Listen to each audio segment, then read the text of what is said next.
The FE2 B1A3 is a tank that needs no introduction on any Blitz video. It's got 930 standard damage and 1300 on the Hesh. It's the most played tier 10 in the game, and that right there, what I just told you previously, is the only reason why it's the most played tier 10. In every other regard, it's an absolutely horrific tank. Its camouflage is terrible, it's massive, its armor profile doesn't bounce really anything, and it's slow. There's really no incentive to drive a 183 apart from the alpha. So what if I told you there's a tank that has the alpha of a 183, but it actually has gun depression, it has pretty good armor, and decent mobility? Well, that tank actually exists. It's called the M-V-Yoh. Not only is it pretty similar to a 183, but it's one tier lower. The M-V-Yoh carries a double shot gun, a 120mm double shot gun. Now, most 120s in the game deal 400 damage. Well, this one deals 450 a shot, and its intraclip is 1.71 seconds. What that means is in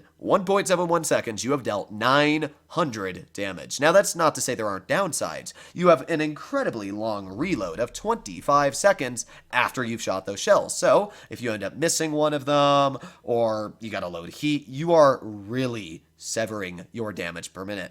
But, at the same time, the ability to deal a 183's standard shell in a matter of 2 seconds is absolutely insane.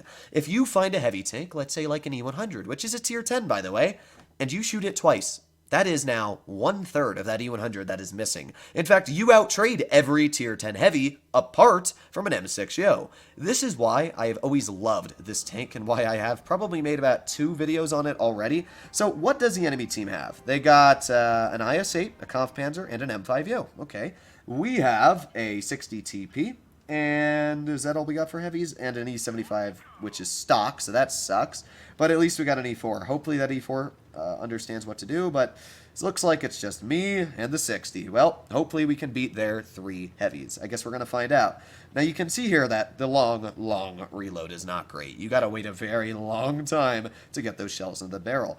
But it's really not the end of the world, because once you get the shells loaded, you're basically a menace to anything that gets spotted. So there's one shell, and well, we didn't get the second one out, even though our intraclip is so insane. What? You know what? Imagine if that hit. Ha ha ha! Oh, take it all. See? There you go. I mean, that wouldn't have made much of a difference. I mean, with the 3-shot, we wouldn't have actually gotten that 900 out. So that's pretty funny that we were actually able to deal that. But now we're just going to reload another 10 more seconds. Unfortunately, our 60 TP got shot. But here we go. 5, 4, 3, 2, 1. And is that 50? Yes, he is. Okay.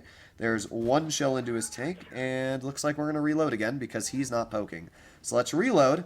Our 60 TP impressively bounced the Yoh. Now that kind of sucks, because I was hoping that I could just cross, ignore the Yoh, but it looks like that guy has shells and our 60 is not going to be stopping him from firing. So I'm going to push off to this side.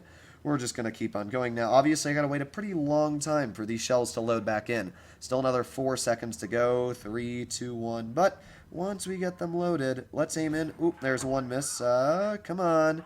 No, you're not going to poke it. Ooh, 700 from the 60. That's fine with me. He lost a lot for that.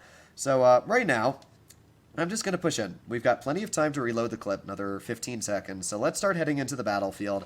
The enemy team still has a decent chunk of vehicles left. So here we go, Speed. Oh, there's the Vickers. Okay, we got the TVP. I mean, we're probably not going to deal any amazing damage this battle, just because, I mean, the enemy team's already basically bled. But we will see. The TVP is right there. There's the Kampfpanzer. The Foch is a one-shot. Let's get a shell into the Foch. There you go. And let's get a shell into the Kampfpanzer. So, nothing crazy. I mean, this tank isn't known for getting out a lot of damage. This was probably a, I don't know, 2,000 damage battle. Yeah, 2,200. Nothing insane. But it's still the fact that we were able to just dump out so much damage so quickly. It's such a fun feeling. Now, obviously, this tank gets very boring very quickly. I know not everybody loves this tank, but for me, this is definitely one of my favorites, especially at tier 9. So let's get into one more battle. I mean, that game we really couldn't have done much. Maybe I could have pushed a bit more aggressive earlier, but nah. I mean, it really didn't matter. We get a win, and at that point, I don't really care what my damage is. So let's see if we can get one more decent battle out that showcases just the strengths of this tank. Now, on the aspect of should you grind down the line to get the M-V-Yoh, like if this was a line that was on your bucket list and you held it off, or you're just wondering, is it a good tank? Yeah, the M-V-Yoh is insane. It's basically this gun, but then you add on an extra 500 DPM, so your clip reload just gets better. And even if we don't look at the dual shot on either of these tanks, the tier 9 or the tier 10, you then gain an extra 400 DPM and you go up to 2400 on the tier 9, which is really solid, and the tier 10 has 3000 DPM. I mean, either way, the M-V-Yoh is an incredibly powerful tank, and so is this vehicle. Even the M-V-Yoh down at tier 8 is a very solid vehicle. I really enjoy it. Fast intra clip, really solid DPM. It's really good, honestly. So when it comes to the Yoh line, all of the tanks, I would say, are really, really solid vehicles. Now, we did end up spotting that TVP off to the side, who did shoot at me, but not too worried about him. More worried about vehicles like that are going to push off to my side over here, so we're just going to chill here. We got the Conqueror pushing up, maybe. Hello, Conqueror. Oh, you going to do it? I mean, I don't really care what he does. I can just sit here, I can just chill, and depending on what the enemy team does, could be a very, very free chunk of damage for me. That's the Badger driving out in the open, and he did bounce me. I mean, there's a lot of tanks trying to shoot me right now. Let's get a shell. There you go. Nice shot into the TVP. I'll take it, and let's get a shell into this guy. Probably going to be shot again by the AMX. Oh, no, we got in the cover. Nice. All right. I mean, this AMX is spending a lot of time on me, which is fine, because if our team can win the other side of the map, then we just get a dub. Bad news is that my IS-7 thought that flanking would be the smartest decision, which we clearly know is just making him useless to the rest of the team. Nice shot from the E100. Nice. All right.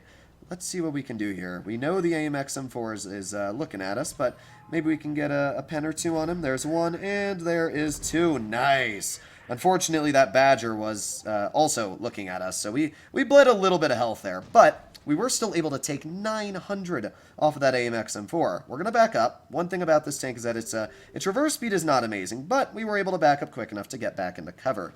All right, there you go. The IS-7, even though he's quite useless, was actually able to penetrate a shell, and the C-100 is most likely going to pen a shell as well on this AMX. Boop, there you go. That guy's dead, and now we can maybe get a shell into the Badger. Come over here, Badger. I know you want to play. Well, never mind. Let's reload the clip. 25 seconds to go.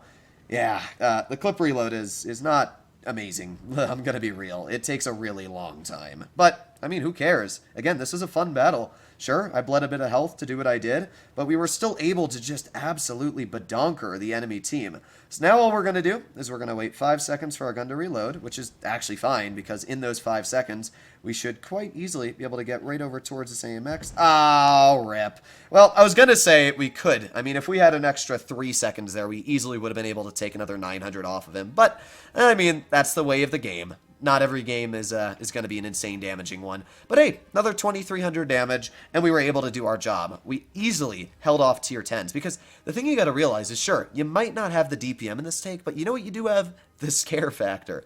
You don't want to poke a tank that has the ability to dump 900 off of you. I mean, I can easily outtrade, as you saw, tier 10 heavies. So it's just so strong that you can scare tier 10 heavies into not poking you, therefore giving your other tier 10s, like our E100, a pretty solid battle. So hopefully you enjoyed today's video. I really like the Yoh. It's always been an incredibly powerful tank, and if you play it right, it can really, really get some high damage games out. But that's just my video. Hopefully you enjoyed it, and if you want to see more like it, please consider smashing that subscribe button down below. Other than that, I'll see you in the next one. Bye-bye!